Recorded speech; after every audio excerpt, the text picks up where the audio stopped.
Under the blazing sun, the barn reeked of old hay, sweat, and fear that clung to the wooden beams like smoke. Flies drifted lazily in the heat, ignoring the humans below. Everyone here knew which pains were worth noticing and which were just part of life's cost.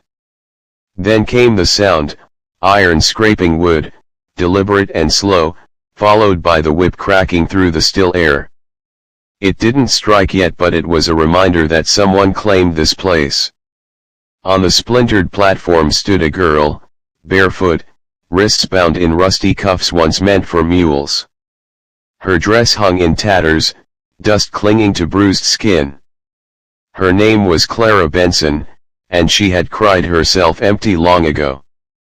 Around her, men with sunburned faces and hollow eyes assessed her like cattle, indifferent. The auctioneer called out the starting bid, indifferent to the human life he sold like livestock. Then a voice cut through the heat. A man older than the land seemed to allow, with a coat faded by the sun and a beard threaded with gray. $20, he said. Heads turned. His name was Jonah Mercer. And in that moment, Clara's life, bought and sold like a number, took its first step toward freedom. The barn's heat pressed down on Clara Benson like a living thing. Dust hung in the air, illuminated by the thin shafts of sunlight that pierced the gaps in the wooden walls. The men milling about didn't speak, they didn't need to. Their eyes, pale and flat, measured her the way a butcher measures meat, counting value in quiet calculations. A whip cracked again, just above her head, and she flinched reflexively, though she had learned long ago that fear meant nothing here. Her wrists ached where the rusted iron cuffs bit into her skin. They had been molded to the curves of metal, leaving two dark rings burned into her flesh. The auctioneer cleared his throat, wiping sweat from his brow with a rag that had once been white. He scanned his ledger and announced, 18 years old, no family, no papers. Been sold twice already. $5 to start. No one responded. A murmur of disinterest floated through the barn. Clara kept her gaze fixed on the wood beneath her feet, tracing the grain like it might tell her the way out. Then came the voice, a low, measured tone that sliced through the heat and silence. 20. Head snapped toward the barn doors. A man stood there, shoulders stooped, coat faded brown, hat in hand, gray streaking his beard. Jonah Mercer, 58 years old, widowed, a man whose eyes had stopped searching for joy years ago. The auctioneer blinked. 20, you sure? Jonah nodded once. No hesitation, no bargaining. The gavel came down with a finality that made Clara stumble, but Jonah caught her before she fell. Her body was hot to the touch, feverish and thin, and the scar on her wrist, crescent-shaped and faded, reminded him of a promise broken long ago. Clara's eyes lifted to meet his briefly, recognition flickering, like a candle struggling to ignite. She pulled away immediately, instinct overriding memory. Jonah didn't press. He had come for freedom, not gratitude. Outside, the sun baked the cracked road, stretching the horizon into a mirage. Jonah paused, pulling a small iron key from his coat. No one should wear these, he muttered, kneeling to unlock the cuffs. When the metal fell away, Clara flinched, suspicion etched into every movement. They rode slowly into the afternoon, horses kicking up clouds of dust. Jonah kept his distance, letting her set the pace. Behind them, the barn's doors remained open, the echoes of human cruelty trapped inside with the scent of sweat, hay, and iron. After a mile, Jonah stopped near a lone oak, stubborn against the flat horizon. He offered her water, careful not to crowd her. She drank, eyes sharp, voice steady despite trembling hands. Guess you got what you paid for. Do what you want. Jonah's palms opened in the sun. I didn't buy you to own you. I bought you so they wouldn't sell you again. Clara's bitter laugh was short, dry. You think that makes it better? Jonah remained silent. Words wouldn't fix the past. The wind rattled the leaves, carrying memory and regret across the land. He told her what he could, about her father, about the fire 8 years ago, about the night that had reshaped both their lives. By the time the low cabin came into view, dusk washing the world in copper light, silence lived there easily. The first days passed with little speech. Clara worked because work was predictable. She fed the horses, hauled water, scrubbed floors until her hands cracked. Jonah repaired fences and roofs, careful not to watch her too closely. They existed as two ghosts sharing the same ground, waiting for what was coming. And coming it was. Dust rose on the horizon the third day, 3 riders approaching with the confidence of men who had long ago decided the world owed them obedience. Sheriff Caleb Horn, gleaming badge, cruel smile, stopped at the cabin. Recognition flashed in his eyes when he saw Clara's scar. She's under my protection, Jonah said firmly. Horn's smirk thinned. Some debts don't die with wars, he said, placing a bullet on the fence. Just a reminder. The past had found them. And Clara, no longer hiding, no longer silenced, understood that survival alone wasn't enough. She was ready to fight. Morning came washed in pale light, the land steaming as the sun rose. The dirt clung to boots, the fence rails dripped water, and the smell of wet earth hung heavy in the air. Every sound felt amplified, the soft drip of water, the creak of a gate, the distant crow of a rooster. Jonah Mercer walked along the corral, examining a fence board that had shifted slightly overnight. Not broken, just nudged. A quiet message from someone who had been here before. He said nothing, but Clara watched the subtle change in his expression and understood anyway. Survival had taught her how to read what wasn't said. They worked together silently, repairing fences and patching the roof. At one point, Clara corrected Jonah's angle as he drove a nail. You're lining it wrong, she said, voice careful but firm. Jonah paused, observing her hands. Then he handed her the hammer. She took it without hesitation, demonstrating the precision required, the quiet skill of someone who had survived by paying attention to the smallest details. By midday, the fence stood straighter, more resilient. They returned to the cabin, coffee tasting bitter and metallic in the midday heat. Clara held the cup with both hands, letting the warmth seep into her fingers. Jonah spoke quietly, almost a whisper, when I first saw you, I thought you were someone else. Clara lifted her eyes. Who? The girl you used to be, he said softly. She's dead, Clara replied. Her jaw tightened, but Jonah said nothing. Some parts of people die, yet continue walking anyway. Jonah opened a small wooden box he had kept hidden under the bed. Inside were remnants of interrupted lives, a faded ribbon, a child's button, a carved wooden horse missing an ear. Clara picked up the button carefully, her breathing changing. That was my brother's coat, she whispered. Jonah nodded. I kept what I could, he said. It's all I could carry once the fire cleared.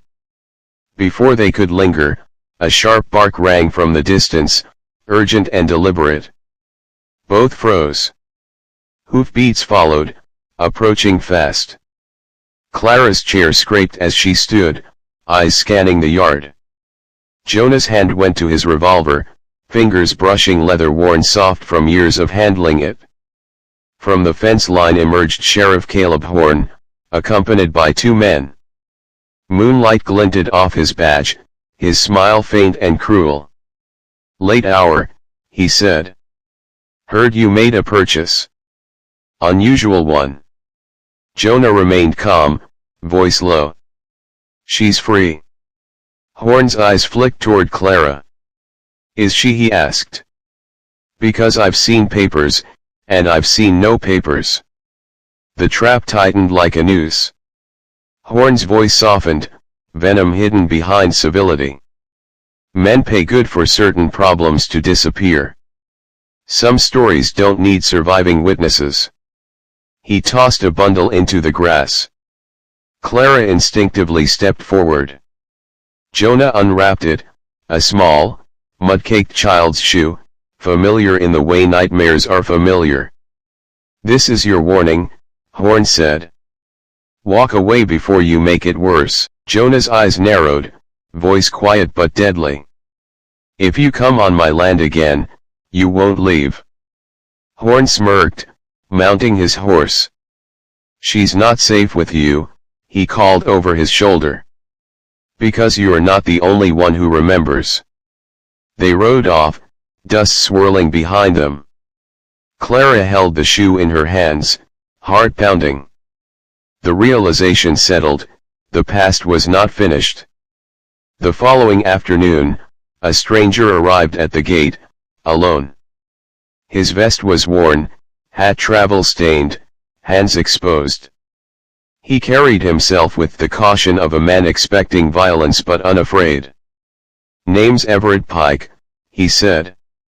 I'm not looking for trouble. Jonah didn't lower his rifle. Everett swallowed, glancing toward the cabin. I heard about the barn, he said. Word travels fast when it's ugly. Clara felt that old sensation being measured, being assessed. Everett continued. Horn keeps copies of certain records. He uses them like insurance. There's a federal marshal in Dry Creek, Harlan Boone. He's been sniffing around Horn. If you can get to Boone with this, he said, producing a folded sheet of paper, you might have a chance. Clara met his gaze, voice steady. And if Boone doesn't help? Jonah looked at her, eyes weighing every possibility. Then we help ourselves, he said. They left that afternoon, taking brushy cuts and narrow trails. The sky sat calm, but Clara knew calm often hides danger. By dusk, dust appeared on a ridge behind them. Everett glanced back, tension tightening his jaw. He's faster than I thought. The horses plunged into a shallow ravine, branches snapping under hoof and rider alike. The riders behind them blocked the exit, spreading just enough to form a wall. At the center was Sheriff Horn, calm, his confidence absolute. Evening, Horn called. You folks traveling? Jonah raised his rifle slightly. Horn smiled, tilting his hat.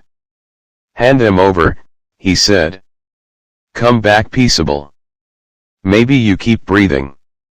Clara lifted her chin, hands trembling but resolve firm. I'm not going back. Horn's eyes narrowed. Jonah's voice hardened. She does now. Hoofbeats thundered from behind as the remaining posse closed in.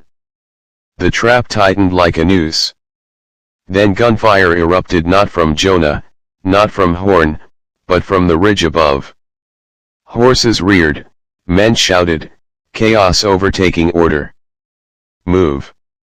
Jonah roared, spurring his horse. Clara followed, muscles burning, heart hammering.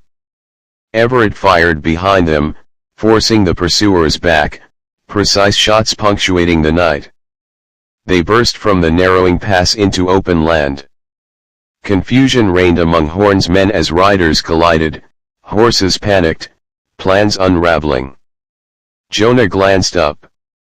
A lone figure stood on the ridge, rifle steady, hat brim low, calm as a shadow. Then the figure vanished into brush like smoke. Night swallowed the hills as they pressed forward, horses stumbling from exhaustion. Near a river grove, Jonah raised his hand. "Rest here." Clara dismounted, legs shaking, chest burning. Everett collapsed onto a log, pale and tense. No hoofbeats followed. Only the river, hissing over stones, indifferent to human strife. Clara stared at the stars, so many, so indifferent. They had seen every sail, every fire, every night of terror she'd endured. She turned to Jonah, determination replacing exhaustion. "What if we don't just run?" Everett looked up. Clara's voice steadied, sharp. "We take Horn's papers. Drag them into daylight." Everett swallowed. "That's suicide." "Living like this is suicide," Clara shot back. "Just slower." Jonah studied her, noting the shift in her posture, the defiance that had survived years of cruelty. "You want to go back?" he asked. Clara nodded once. "Not to kneel. To finish it?" The river flowed beside them, indifferent to vengeance, to justice, to survival. But this time, they would meet the past standing, prepared, and together. The trail was narrow, flanked by thick brush that snagged at their clothes and pricked their hands. Each step along the uneven ground reminded Clara Benson of the countless nights she had spent running, hiding, surviving. But this time, she wasn't alone. Jonah Mercer rode beside her, steady as a rock, Everett Pike bringing up the rear, scanning every ridge and hollow for movement. The sun dipped low behind the hills, casting long shadows that stretched like fingers across the land. The horses' hooves struck the dirt rhythmically, the only sound beside the occasional whistle of wind through dry branches. Silence stretched between them, heavy with unspoken worries. Clara's hands itched toward her revolver, though she had promised herself she would not act impulsively. Survival had taught her patience, and revenge demanded calculation. Everett finally broke the silence. "Boone's office is in Dry Creek. Small town. One marshal, clean slate, and he doesn't trust anyone too easily. If Horn gets wind we're coming, he'll move the papers or burn them." Jonah nodded. "We need to arrive under cover. No trails, no dust. Horn trusts brute force more than subtlety, but Boone will see through force immediately." Clara kept her gaze forward. "And if he doesn't help?" "We rely on ourselves," Jonah said, voice quiet but resolute. "We've survived this long without luck, we'll continue without it." As dusk turned to night, the three made camp in a shallow ravine, hidden by high grasses and the skeletal shadow of an oak. Everett tended the fire, keeping it small, controlled. Clara studied the paper Everett had brought, a list of names, notes in the margins, references to Horn's land acquisitions. Her fingers traced the ink, each line a scar in itself, a reminder of betrayal, of fire, of family lost. "Do you know all these names?" she asked softly. Everett shook his head. "Some. Others. I only remember faces." Faces Horn didn't bother to hide when he ordered it done. Jonah said nothing, staring into the flames. Clara noticed the way his jaw tightened, the old weight pressing down on his shoulders. A life measured in regrets. Night deepened. Owls called across the valley, and the distant river whispered over stones. Clara lay back, trying to rest, but her mind was alive with every decision she would have to make. Every bullet, every step, every trust extended. She had been silent too long, hidden too long. Now, she would speak with action. The next morning brought frost in patches where the sun had yet to reach. The trio moved quietly, following hidden trails that only Jonah seemed to know instinctively. Every hilltop they passed was a potential ambush. Every bend in the trail could conceal Horn's riders. They rode with hands near their weapons, eyes sharp, heart steady. By mid-afternoon, the town of Dry Creek appeared, dust rising from the main street like a promise of danger. Houses lined in wood, a few shops, a small general store, the sheriff's office at the far end. Harlan Boone's office was modest, a simple wooden structure with peeling paint and a single lantern hanging outside. Jonah dismounted first, checking the perimeter. Everett followed, keeping his gaze on the street.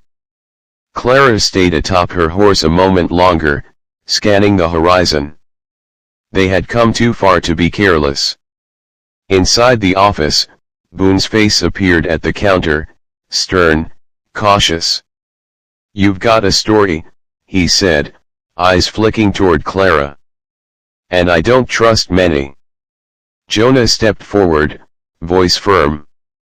"We have evidence. Papers Horn is using to cover crimes from 8 years ago. People sold, families burned. Horn keeps insurance.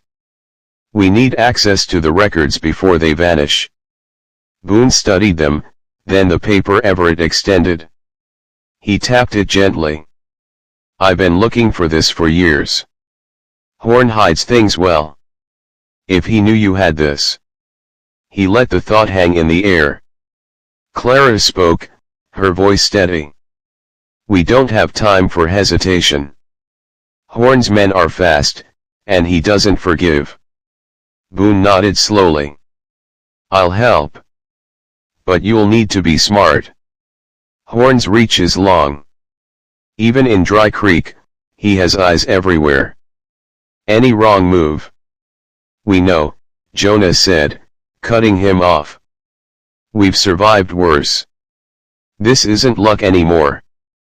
It's choice."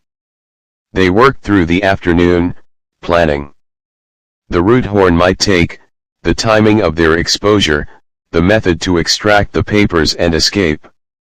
Clara's hands traced the edges of the list, memorizing names and notes. Each line a strategy. Each line a life she refused to let vanish into Horn's dust. As night fell, Boone offered a small room above his office.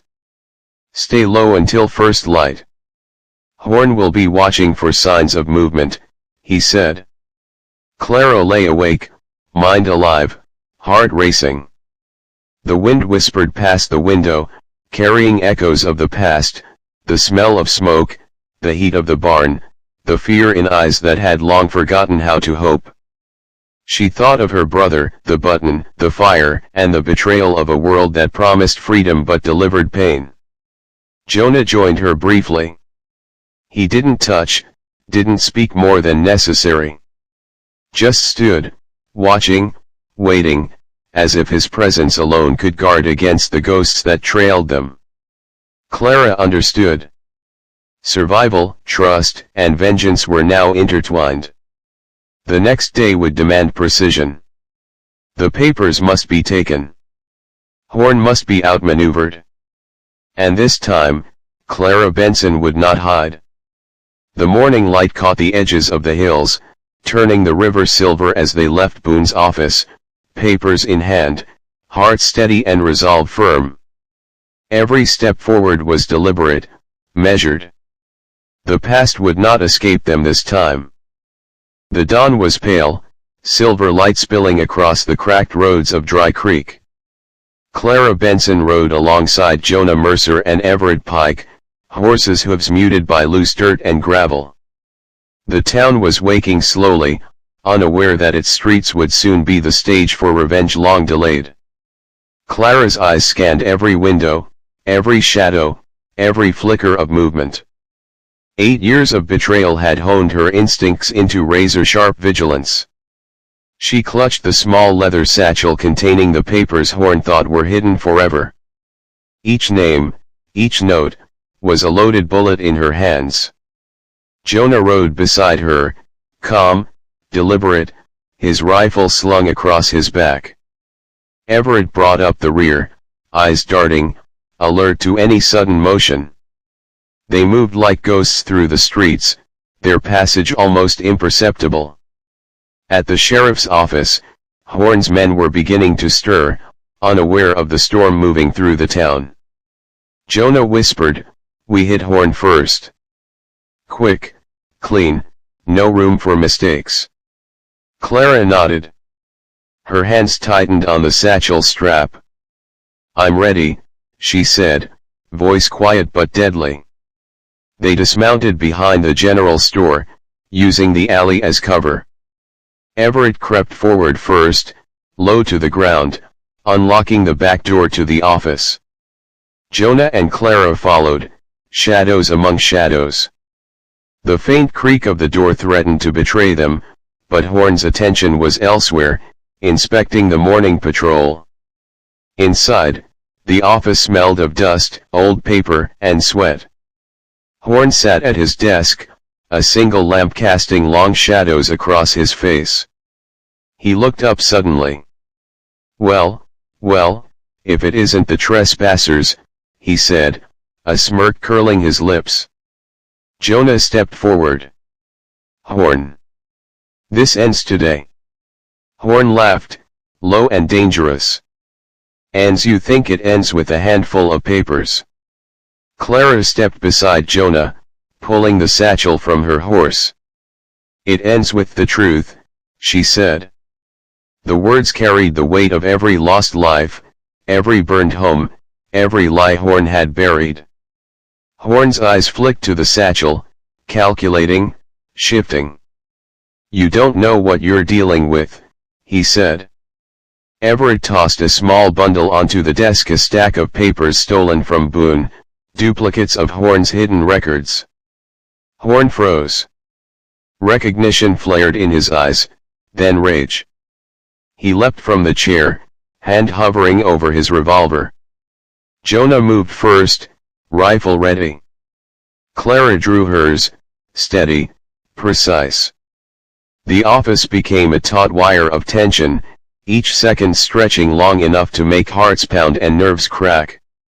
Horne reached for a drawer. Everett stepped forward, knocking it closed with the butt of his pistol. "You've underestimated us," Jonah said quietly, voice cold as steel.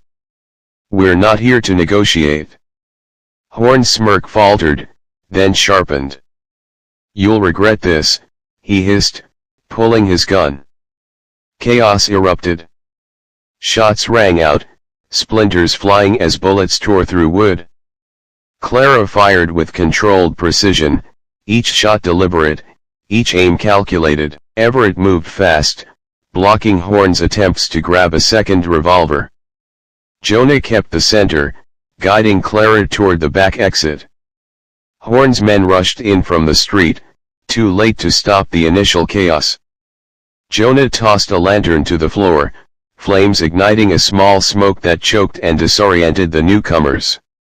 Clara's heart raced, every beat matching the rhythm of gunfire and shouts. By the time the dust settled, Horne had retreated to the alley behind the office, realizing he was outmatched, outsmarted, and trapped in a plan of his own making. Clara, Jonah, and Everett moved quickly, escaping the office with the papers intact.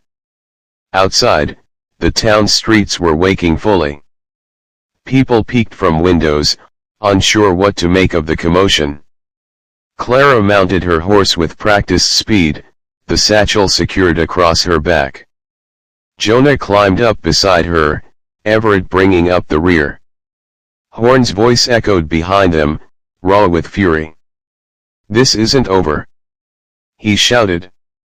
"I'll see every one of you hang for this." Clara didn't look back. 8 years of running, hiding, surviving had honed her focus. This time, she wouldn't flee. She would strike, reclaim, and finish what Horne had tried to erase. They rode toward the river valley, where the land opened and gave them space to breathe, regroup, and plan the next phase. The papers, now in their possession, were more than evidence. They were a weapon, a roadmap to justice long delayed. By nightfall, they had reached a secluded grove, the river hissing over stones like the earth itself was alive, whispering of long-buried truths. Clara laid the papers carefully on a flat rock, tracing the names with her fingers. Jonah and Everett stood guard, alert to every sound, every shadow. "This is it," Clara said, voice steady, eyes fierce. "Every name here is someone Horn tried to erase. Every name deserves more than a whisper. And we're going to make sure he can't touch them again." Jonah nodded. "Tomorrow, we act. The first step is exposing him. And if he resists..." He let the threat hang in the air. Clara didn't need the words finished. Everett added quietly, "Horn won't let it go quietly. Expect fire. Expect men. Expect danger." Clara clenched her fists. "We've survived fire before. We'll survive this." The night passed with little sleep. Clara sat by the river, eyes tracing the stars, each one indifferent to human strife but somehow bearing witness to it. The past, Horn's crimes, and the fire that had shaped her life seemed to burn brighter under their cold light. And yet, for the first time in years, she felt not fear but purpose. When dawn broke, it brought pale light across the grove, illuminating the path forward. Clara Benson was no longer running. No longer hiding. She was preparing to confront Horn with every ounce of skill, courage, and vengeance she had cultivated over 8 long years. The trap they had set, the papers they carried, and the plan they had forged would test them all, but Clara knew, deep in her bones, that this time, the past would meet them standing and they would not kneel. The morning sun burned pale over the hills, cutting shadows across the river grove where Clara Benson, Jonah Mercer, and Everett Pike had made their final preparations. Every muscle, every breath, was tuned to the coming confrontation. Horn would not wait long, he never did. 8 years of arrogance and cruelty had taught him to strike quickly, to rely on fear and the complacency of those he terrorized. Clara strapped the satchel of papers to her side, fingers brushing the edges as if tracing a map of vengeance. "We have to move fast," she said. Her voice was quiet, deliberate, carrying the weight of patience honed over years of survival. "Horn won't wait for hesitation." Jonah checked the rifles, sliding bullets into chambers with the precision of a man who had practiced this dance for decades. Everett secured the remaining papers in a hidden pouch beneath his vest, glancing toward the ridges surrounding the grove. "He'll come from the north," Everett said. "He knows these trails better than anyone. But we planned for it?" Clara nodded. 8 years of running, hiding, surviving had led her to this moment. She had faced fire, betrayal, and the cold indifference of the world. Now she faced Horn, the embodiment of all she had endured, and she would not flinch. The first sound came as a soft rustle horse's hooves, faint and deliberate. Horn's posse, confident and cruel, rounded the ridge, faces pale with anticipation, fingers itching on triggers. Horn rode at their center, his smirk as sharp as a knife. "Thought you could take what's mine and vanish," he called. Jonah raised his rifle slightly, fingers steady. "No, Horn. You thought wrong." The standoff stretched long, the grove holding its breath. Clara stepped forward, hand on her revolver. "This ends today," she said, voice cutting through the tension.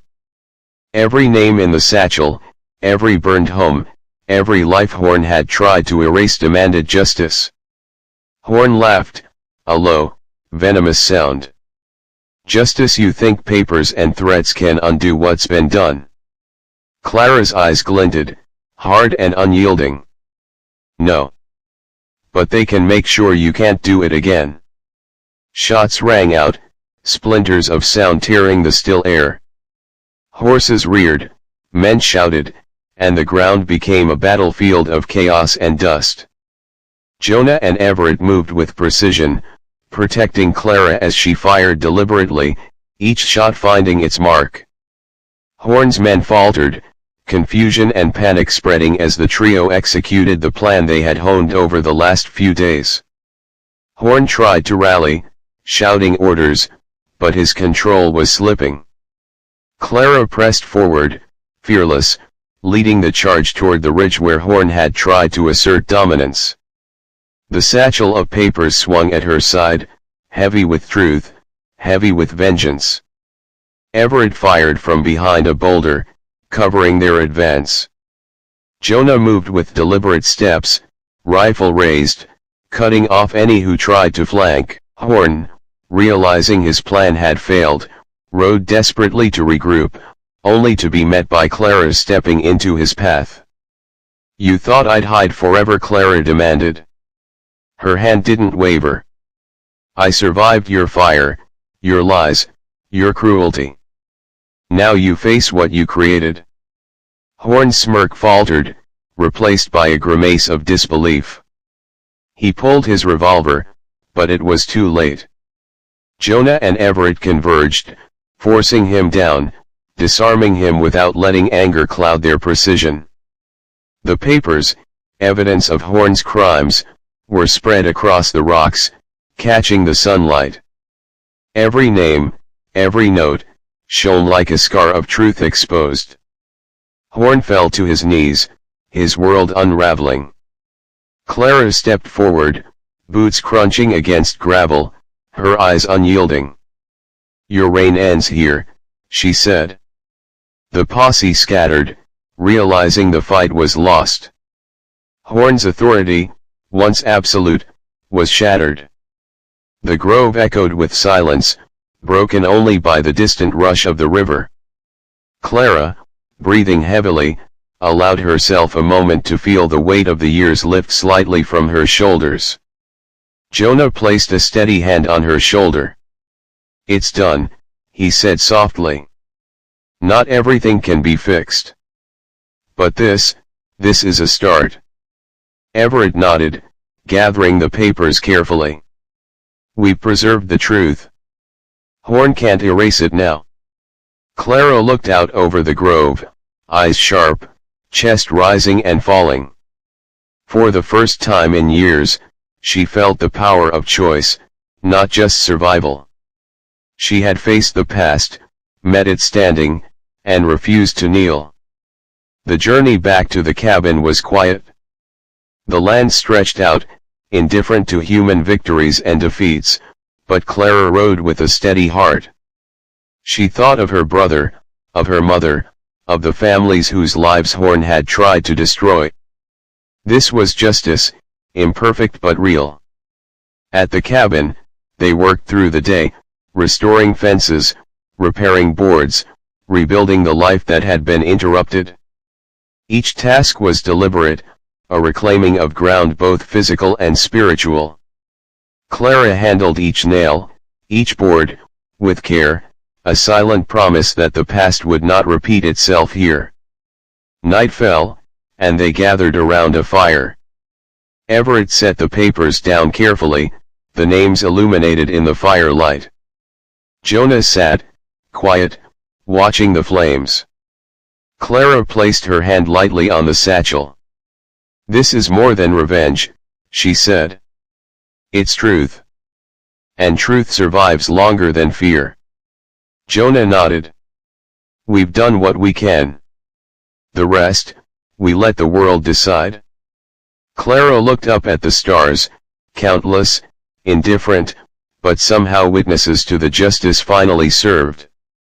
8 years of running, hiding, and surviving had brought her here. The past had tried to break her, tried to erase her, but she had met it head on, and now, for the first time in a long while, she felt free. The river flowed beside the cabin, dark and steady, carrying away whispers of fear and pain. Clara closed her eyes briefly, letting the night embrace her. Tomorrow, the work of rebuilding would continue. The land, the cabin, the fences, all of it was theirs now, reclaimed from shadow and fire.